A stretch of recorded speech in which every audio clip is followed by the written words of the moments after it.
Sometimes in life, people make a left turn. Sometimes life makes a left turn in other people's lives. I made a left turn, wound up here in the Tenderloin some 35 years ago. I was a completely different person.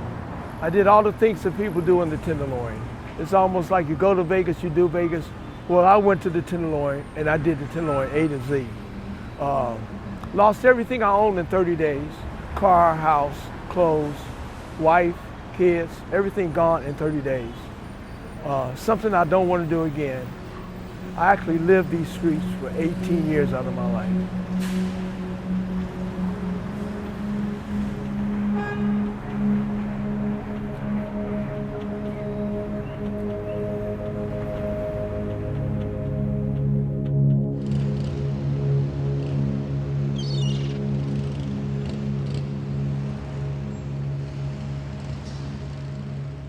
You know, I still have my habits. I'm always looking for that ideal place to lay, that ideal place to come back tonight and lay down. Because that 18 years put a dent in my life.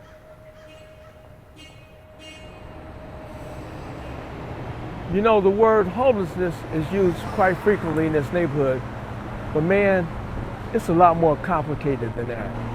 These are people who have other titles, other descriptions, other than that word that we just blast out on people. And it kind of stains them for life. It's like throwing a bucket of paint on someone and then trying to get all that paint out. You'll never get all the paint out. These people have lived a very complicated life. They come from complicated situations. And this is a neighborhood for people like that. This neighborhood is divided among people that help and people that are helped.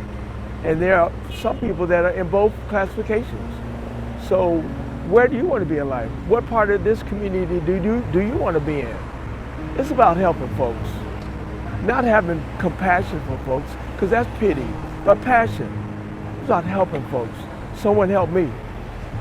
And that's the best thing I've got out of this neighborhood. Someone has helped me.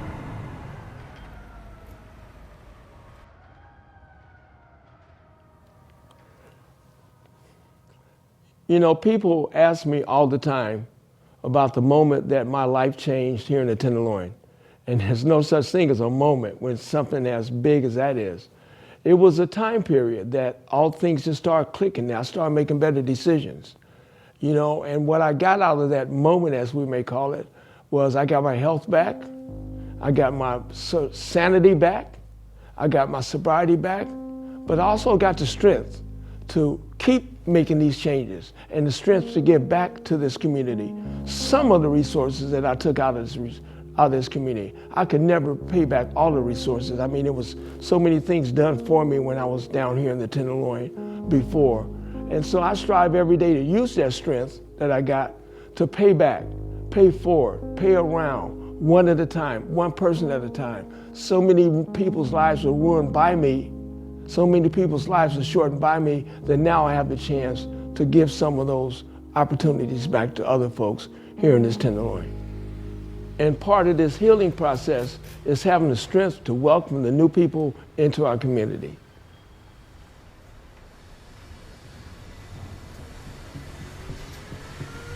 The new residents are bringing so much with them. They're bringing knowledge, they're bringing finances, they're becoming a part of this community because they know they have an investment, hopefully long-term investments. You know, we have suffered so long down here without resources that now we can not be called Skid Row anymore. We can be called a normal community with the integration of both of these populations. And it works out well. We can march to City Hall together. We can do community meetings at night together. We can do parties and events together. So it's become now a joint community, and that's what we've been looking forward to for a long time. One thing that the Tenderloin has a lot of in abundance is potential. And we need to use that potential to make our people in a better situation. What we do in the Tenderloin, for example, the tech companies are coming down, so we're learning how to code. Now, the thing that's so important about coding doesn't give you a job, coding gives you a career. And once you have a career, man, you can go anywhere you want.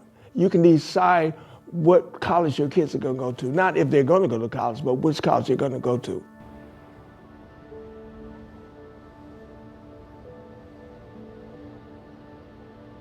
Believe it or not, we're standing right in the Tenderloin, on the edge of the Tenderloin. We're only 100 feet away from there using some serious drugs right now, one of our toughest drug corners, just right down the street. You know, I come over here and I look at this beauty, this art. It makes me think that anything is possible for the Tenderloin. If they can do this in the Tenderloin, we can do a lot of things in the Tenderloin. We can invest in people in the Tenderloin. It's not impossible. We can believe that we can do it, and we can do it, because once we invest in our people, we all will have an opportunity to experience places of beauty like this.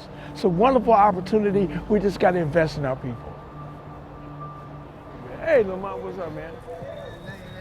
All right, good to see you, baby. All right, man, I'll see you. People frequently ask me about wins and losses and numbers and success rates. And my number that I use is 1.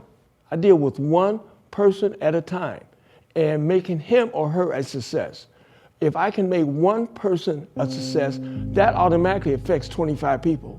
His mama, his daddy, his landlord, his butcher, his baker, his girlfriend, his animal, his kids. So it affects a lot of people. And sometimes even the government gets bogged down. How many people, it don't matter. Not to that one person who was in the tent for the last 8 years and now has his own running water and electricity in a 1 or 2 bedroom apartment. It matters to him, not to those other numbers. So let's not get caught up in the numbers. Let's get caught up in actually spending time to turn one person's life around at a time, one family's life around at a time. That's what really counts at the end of the day. Right on, right on. Our last show last month. Oh man, I missed it again. Yeah, I missed it again. It was always good seeing you, bro. We need to take it to the street. We need to stop talking, stop the meetings, and get out on the streets and get involved. We have the ability to do it. We have the resources to do it. And we need to go out there to be face to face, toenail to toenail with folks. You good? What's up, preacher? How you doing, man? All right. All right. All right. Being a member of a community means a lot more than just moving in, paying your rent, going to work, and coming back home at night. It means really being involved. It means really knowing your neighbors, whether your neighbor is the person next door to you or whether your neighbor is the person in the tent down the street from you. We are all in this together. This is part of being community. That's what that word means. So it's up to you to see how much you will invest in being a good member. And it's important to be a good member because this is your investment. This is where you live. This is your home. And there's nothing more important in life, believe me, than being home in your own environment with the people that you know and you can count on, because you never know when you might need somebody. You may need that person that's in the tent one night. You may need that neighbor next door to you. So get to know your folks. Be part of this wonderful community wherever you live, and that's so important.